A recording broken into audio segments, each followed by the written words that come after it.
আজ আপনাদের জন্য নতুন আরেকটি পিঠার রেসিপি নিয়ে চলে এসেছি। আজকে তৈরি করে দেখাবো ভাজা পুলি পিঠা।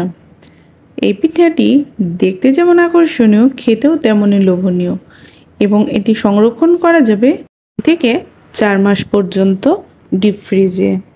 আশা করি আমার আজকের রেসিপিটি আপনাদের কাছে অনেক ভালো লাগবে। তবে চলুন রেসিপিটি দেখে নিই। পুলি পিঠা ভাজার জন্য যে পুর লাগবে, পুর আমি এখন তৈরি করে নেব। নিয়ে নিয়েছি 1 কাপ নারকেল কুচি, হাফ কাপ গুড়। চাইলে আপনারা এখানে গুড়ের পরিবর্তে চিনি দিয়েও এই পুর তৈরি করতে পারবেন। হাত দিয়ে খুব ভালো করে নারকেলের সাথে গুড় মাখিয়ে নিচ্ছি। এতে করে নারকেলের সাথে গুড়টা খুব ভালোভাবে মিশে যাবে এবং পুরটা খেতেও অনেক ভালো লাগবে। ভালো করে মিশিয়ে নিয়ে এখন হাই হিটে জাল দিয়ে নেব। এর মধ্যে দিয়ে নিচ্ছি ফ্লেভারের জন্য 2টি এলাচ। নারকেল কিছুক্ষণ জাল দিয়ে যখন দেখব গুড় অনেকটাই শুকিয়ে এসেছে এবং নারকেলের জলও অনেকটাই শুকিয়ে গেছে, তখন এর সাথে অ্যাড করে দেব 1 কাপ দুধ। দুধ আমি আগে থেকেই জাল দিয়ে ঘন করে রেখেছিলাম। আপনারা চাইলে এখানে গুঁড়ো দুধও ব্যবহার করতে পারেন। দুধ ব্যবহার করলে এই পুরের টেস্ট আরও বেশি দ্বিগুণ হয়ে যায়। নারকেলের পুর আমার একদম পারফেক্টভাবে রেডি হয়ে গেছে। এই পুর দিয়ে আপনারা ভাজা পুলি পিঠা এবং দুধে ভেজানো পুলি পিঠাও তৈরি করতে পারবেন। এখন পুলি পিঠার ডো তৈরি করে নেব। এই জন্য প্যানে দিয়ে নিলাম 2 কাপ জল আর স্বাদের জন্য দিয়ে নিলাম হাফ চামচ লবণ। ঢাকনা দিয়ে কিছুক্ষণ ঢেকে জল ফুটে ওঠা পর্যন্ত অপেক্ষা করব। জল একদম ফুটে উঠেছে। এখন দিয়ে নেব 1 কাপ চালের গুঁড়া। চালের গুঁড়ার সাথে আমি এখানে হাফ কাপ ময়দাও ব্যবহার করেছি, যেটা স্কিপ হয়ে গেছে। এর সাথে চালের গুঁড়া এবং ময়দা খুব ভালো করে মিশিয়ে নেব, যেন কোনো অংশ কাঁচা না থাকে।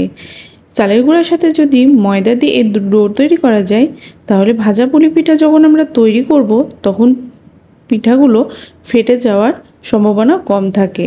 আপনারা চাইলে শুধু চালের গুঁড়া দিয়েও এই পিঠা তৈরি করতে পারবেন। হালকা গরম অবস্থাতে পিঠার ডোটি তৈরি করে নিচ্ছি। একদম স্মুথ ডো তৈরি করা হয়ে গেছে। এখন একটি রুটি বেলে নেব। রুটি বেলে নেব এমনভাবে যেন রুটিটি খুব পাতলা বা খুব মোটাও না হয়। রুটি বেলে নেওয়া হয়ে গেছে। আমি দেখিয়ে দিচ্ছি আমি কতটুকু পরিমাণে রুটিটা বেলে নিয়েছি। এখন একটি গ্লাসের সাহায্যে পরিমাপ মতো পিঠার শিটগুলো কেটে নেব। গ্লাসের সাহায্যে এইভাবে কেটে নিলে সবগুলো শিট একদম সমান হবে এবং পুলিগুলো একদম পারফেক্ট হবে। এখন সবগুলো শিট আমার কেটে নেওয়া হয়ে গেছে। সবগুলো শিটের মধ্যে সামান্য পরিমাণ নারকেলের পুর দিয়ে নিচ্ছি এবং 2 হাতের সাহায্যে চেপে চেপে মুখগুলো আটকিয়ে নিচ্ছি। আমার হাতের দিকে খেয়াল করলেই আপনারা বুঝতে পারবেন আমি কিভাবে ডিজাইনটি করে নিচ্ছি। আমি খুব সহজ ধরনের একটি ডিজাইন তৈরি করে দেখাচ্ছি। এক এক করে সব পিঠাগুলো আমি একই ডিজাইনে তৈরি করে নেব। আমার আজকের রেসিপিটি যদি আপনারা ইউটিউব চ্যানেল থেকে দেখে থাকেন, অবশ্যই আমার চ্যানেলটি সাবস্ক্রাইব করে রাখবেন এবং পাশে থাকা বেল আইকনটি ক্লিক করে রাখবেন। এতে করে আমি ভিডিও দেওয়ার সাথে সাথে আপনারা নতুন নতুন ভিডিওগুলো পেয়ে যাবেন। আর যদি আমার ফেসবুক পেজ থেকে দেখে থাকেন, অবশ্যই আমার পেজটি লাইক করবেন, ফলো দিবেন আর বেশি বেশি করে ফ্রেন্ডস এবং ফ্যামিলির মধ্যে শেয়ার করবেন। এতে তারাও খুব সহজে এই শীতকালীন মজাদার পিঠাগুলো খুব সহজেই পেয়ে যাবে। দেখতেই পাচ্ছেন ওই একইভাবে কিন্তু আমি এক এক করে সবগুলো পিঠা তৈরি করে নিচ্ছি। এই পিঠাগুলো তৈরি করতে বেশি সময় লাগে না, কিন্তু খেতে কিন্তু অনেক মজাদার হয়। সামান্য পরিমাণ নারিকেল আর চালের গুঁড়া আর গুড় দিয়েই খুব সহজে এই পিঠাটি কিন্তু তৈরি করে ফেলা যায়। সবগুলো পুলি পিঠা আমার তৈরি হয়ে গেছে। দেখতেই পাচ্ছেন কতটা আকর্ষণীয় লাগছে এই পুলি পিঠাগুলো।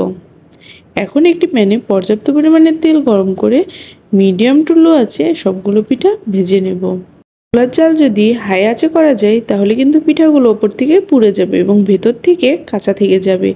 আর যদি লো আঁচে তৈরি করি তাহলে পিঠাগুলো একদম প্যানের গায়ের সাথে লেগে যাবে।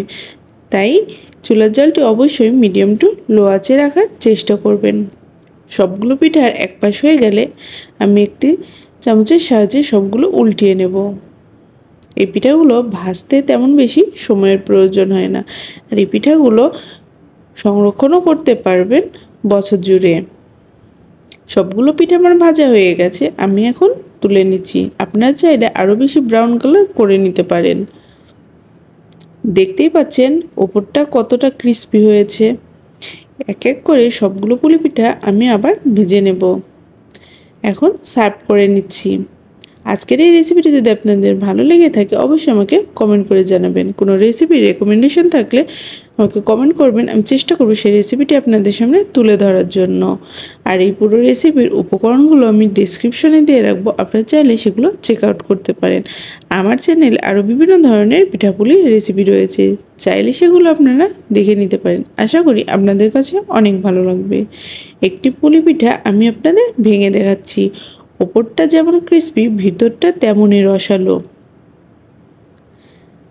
আজকে এই পর্যন্তই। নতুন একটি রেসিপি নিয়ে হাজির হয়ে যাব।